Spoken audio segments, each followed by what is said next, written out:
Donc, ce qu'on voudrait faire maintenant, c'est ajouter des icônes pour ceci. OK? Les icônes, c'est quand même assez compliqué, il faut en faire plusieurs. Heureusement, il y a plusieurs sites qui existent qui nous permettent de faire ça. Donc, un que j'aime beaucoup, OK, c'est un site qui s'appelle iconate.com, OK, qui permet de créer des icônes gratuits si on les garde petites, OK, à ce moment-là. Donc, on a juste allé sur iconate.com. Ensuite, on va faire une recherche, et j'ai fait ici une recherche pour location, qui me donne un icône qui serait probablement parfait pour mon onglet positionnement. Donc, ce que je vais faire, OK, j'ai besoin de télécharger la version 1X, 2X et 3X de mon application. OK, donc, à peu près, j'ai besoin de la version 25 pixels. Donc, je choisis 25 pixels, je fais download. OK, donc, elle est téléchargée. Je vais choisir 50 ici. Encore là, download. Donc, la deuxième version de l'icône a été téléchargée. Et même chose pour la version 100. Je vais télécharger 25, 50, 100. Je vais faire la même chose pour le Worldwide Location ici, qui serait parfait pour mon onglet 4. 4. Donc, je vais faire le même principe, 25. Je vais le télécharger. 50. Et puis 100. Okay, donc, j'ai les trois versions de mes icônes que je vais par ensuite pouvoir utiliser dans mon application. Et je vais faire une recherche rapide pour ma page d'accueil. Donc, je vais faire une recherche pour Home. Ici, on voit. Parfait. Donc, je pourrais probablement utiliser celle-ci, okay, qui serait l'accueil pour mon application. Donc, je vais cliquer dessus. Okay. Même principe, je télécharge la version 25 pixels, 50 pixels et 100 pixels. Donc, je vais retourner dans mon Xcode. Je vais faire apparaître la boîte de gauche et je vais aller dans mes Image Assets. OK? On se rappelle lors du cours précédent, parce qu'on a utilisé ça ici pour créer l'icône de notre application. On peut utiliser ça aussi pour ajouter d'autres items, comme par exemple, les icônes vont être à l'intérieur de notre application. Je vais ajouter ici un New Image Set. OK? Donc, c'est un set d'images, un groupe d'images. OK? Je vais le renommer. OK? Donc, si je clique dessus, je peux changer le nom. Celui-ci, ça va être mon accueil. OK?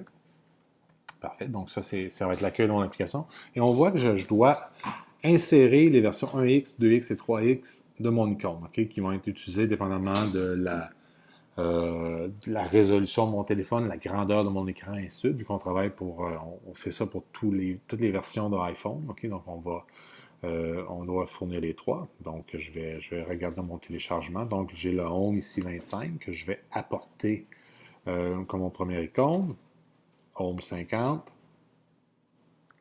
Et ici que le Home 100 que je vais ajouter là. Et je vais répéter la même chose pour les autres images que j'ai besoin. Donc, New Image Set, je vais faire, celle-ci, je vais l'appeler la carte. Donc, je clique une fois dessus, je change le nom, carte. Et encore là, je les ai téléchargés. Donc, je vais prendre Worldwide Location 25 pixels.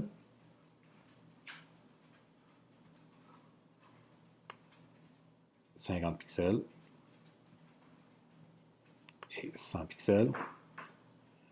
Et encore là, même principe. OK, je vais en ajouter un dernier pour ma position.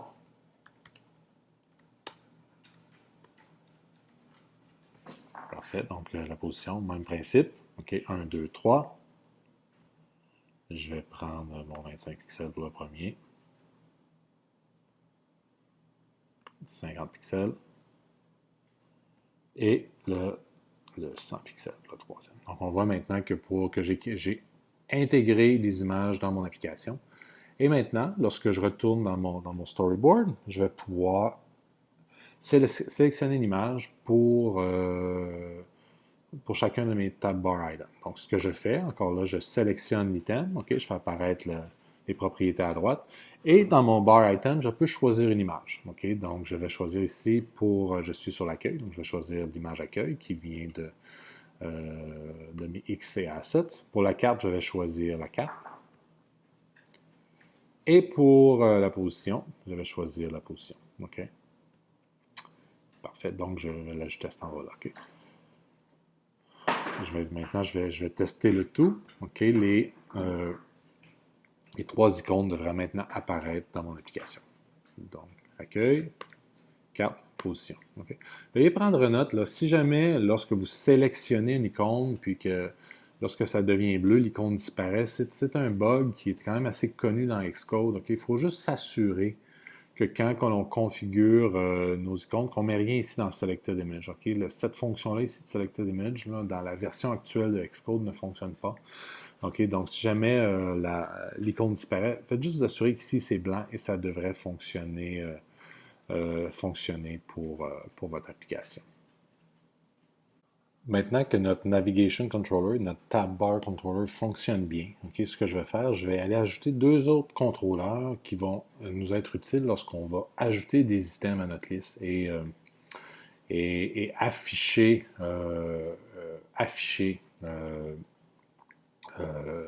plus de détails par rapport à notre liste. Donc, je vais descendre celui-là ici pour qu'ils soient groupés ensemble. Okay? Donc, je vais endroit là. Donc, il y a deux choses que je vais ajouter. Je vais ajouter ici un bouton, OK, pour cette vue-là, pour permettre d'ajouter un nouvel item dans ma liste. OK, donc, ce que je vais faire, je vais ajouter un bouton à mon item. Donc, je vais sélectionner la liste. OK, parfait. Donc, la liste est ici. Et je vais ajouter un bouton, mais ça va être un bouton spécial. OK, ça va être un bouton de type un bar button item, OK, qui est fait expressément pour être mis dans un navigation bar. Je vais le mettre ici. Parfait. Donc, je vais le nommer ajouter. Et lui, lorsque je vais cliquer sur ce bouton-là, ce que ça va faire, c'est que ça va partir une nouvelle vue qui va me permettre d'ajouter un nouvel item. OK, donc je vais créer ma vue. Ça doit avoir aussi donc un view controller. Je vais le mettre ici. OK, donc je vais le positionner au bon endroit. Ce que je vais faire, c'est que je vais ajouter un lien entre ce bouton-là et ce view controller-là. Avant, je vais juste ajouter un label ici là, pour qu'on puisse reconnaître cette vue-là. Donc, je vais le mettre ici. Je vais sélectionner ma vue. Je vais ajouter mon label. Je vais l'appeler ajouter. OK, donc, et puis je vais ajouter deux contraintes, s'assurer qu'il est centré. OK, donc je vais centrer verticalement, ainsi de suite. OK, donc j'ai mon item ici. Je vais faire Update Frames. Parfait. Et maintenant, je vais ajouter un lien entre les deux. Donc, encore là, même principe, je vais ajouter un segue entre les deux. Donc, je sélectionne mon bouton, contrôle, et je tire une ligne jusqu'à mon controller ici. OK. Et là, ce que je vais faire, l'action de mon segue, ça va être de montrer cette vue-là. Donc, je vais choisir Show, mais je pourrais choisir, par exemple, si je voulais faire un modal, donc quelque chose qui apparaît au-dessus, je pourrais faire Show Modally, je pourrais faire un pop-over ou montrer les détails. Dans ce cas-ci, c'est vraiment un Show, donc je vais le faire apparaître ici. Okay. Donc, on voit que le segue est ajouté, et maintenant, on voit que le Navigation Controller est propagé de cette vue-là à l'autre. Donc, ce que je vais faire, c'est que je vais nommer ça ici Ajouter. OK, donc, je vais double-cliquer, je vais sélectionner mon contrôleur. Et puis, je vais ajouter le titre ici.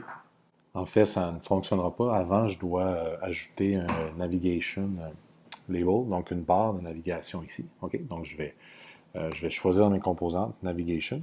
OK? Donc c'est un navigation bar. OK?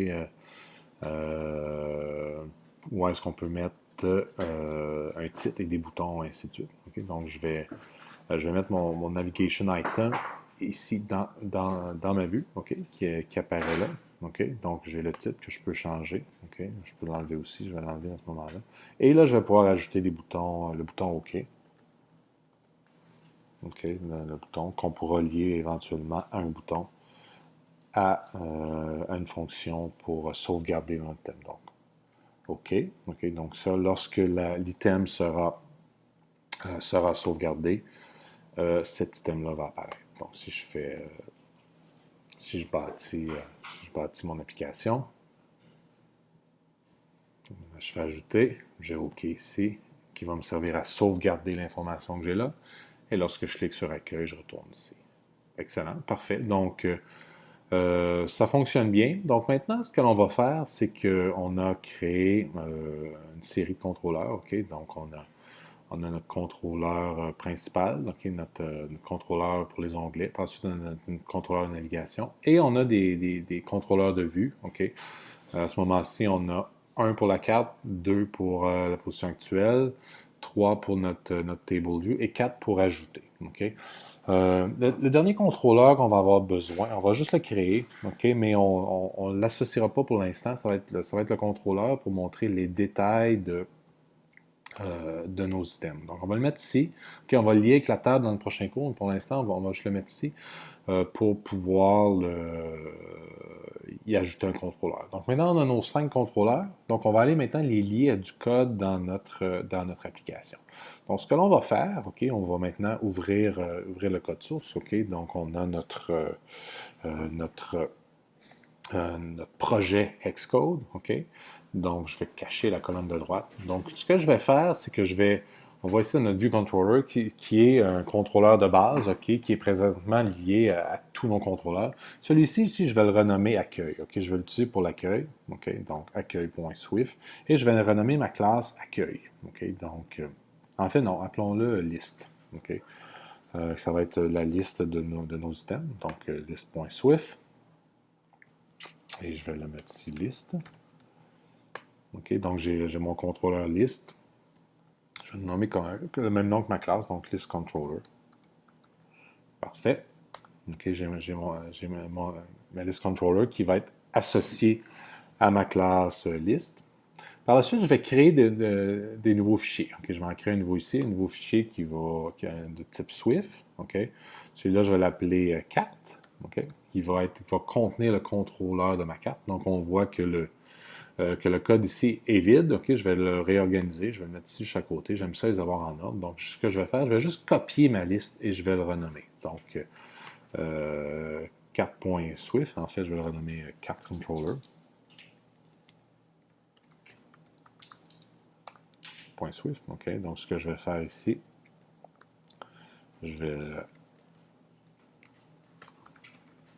donc ça va être le contrôleur pour ma carte. Parfait. Donc j'ai maintenant un contrôleur pour ma carte. Je vais faire la même chose pour les autres vues que j'ai créées. Donc je vais créer ici position. OK. Position controller. OK, j'aime ça avoir un certain standard, toujours les appeler de la même façon, donc c'est plus facile à gérer. OK, donc position controller. Ce que je vais faire, je vais copier le même code et renommer position. OK, donc position controller. Excellent. Et je dois en ajouter deux autres pour ajouter. Donc, new file. Swift. Ajouter controller. Puis je vais le mettre juste en dessous de ma liste. OK, ça va être plus facile à gérer encore là. En même principe, je copie le même code. Ajouter.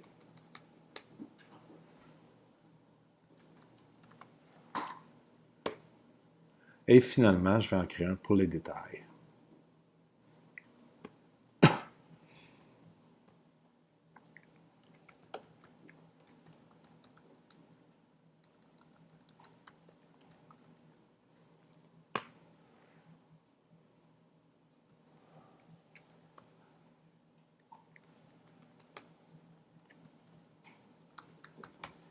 Détail controller. Parfait. Donc là, mes 5 contrôleurs ont été créés. Je peux maintenant aller dans mon storyboard et les assigner à mes différentes vues.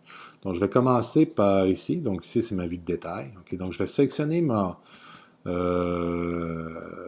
vue. Okay? Je vais choisir les caractéristiques.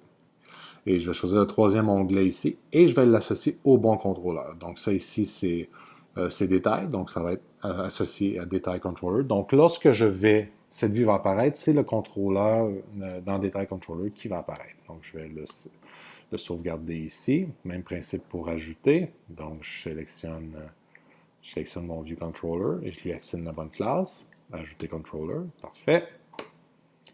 Je sauvegarde le tout. Même principe pour ma carte. OK, je sélectionne le contrôleur qui était associé avant à View Controller, mais maintenant je vais le changer pour carte Controller. Parfait, je sauvegarde le tout. Même principe ici pour position actuelle. Choisis ça. Et ça va être position controller. Parfait. Donc, ils sont tous associés, sauf celui ici qui est mon table view. Donc, si j'essaie de sélectionner ici, on voit qu'il cherche pour des contrôleurs de type table view controller et malheureusement, j'en ai pas dans l'application. Donc, lorsque j'ai créé la liste, OK, ici, OK, donc lorsque j'ai créé la liste, au lieu d'hériter de UI View Controller, j'aurais dû hériter de Table View Controller, OK, qui est lui-même un enfant de UI View Controller, mais plus spécialisé. Donc, je vais changer ici le contrôleur. Donc, à la place, ça va venir du Table View Controller. Et ici, maintenant, si je retourne dans mon storyboard, OK, donc, pour mon Table View Controller, si je sélectionne, je peux choisir mon List Controller. Parfait, je sauvegarde le tout et je vais exécuter le code, m'assurer que tout fonctionne. Donc là, l'application a loadé. Donc, je peux passer d'un contrôleur à l'autre. Il n'y a pas d'erreur qui apparaissent. Donc, je suis pas mal confiant que mes contrôleurs sont bien associés. Donc, ça fonctionne très bien. Donc, c'est ce qui complète le cours numéro 1. OK, dans le prochain cours, ce que nous allons voir, c'est comment contrôler la liste, donc ajouter des items à notre liste. Dans le cours numéro 3, ce que l'on va faire, c'est regarder comment on peut aller chercher la position de notre téléphone. Et dans le cours numéro 4, comment on peut afficher le tout sur la carte dans Xcode. Donc, je vous remercie. Bonne journée.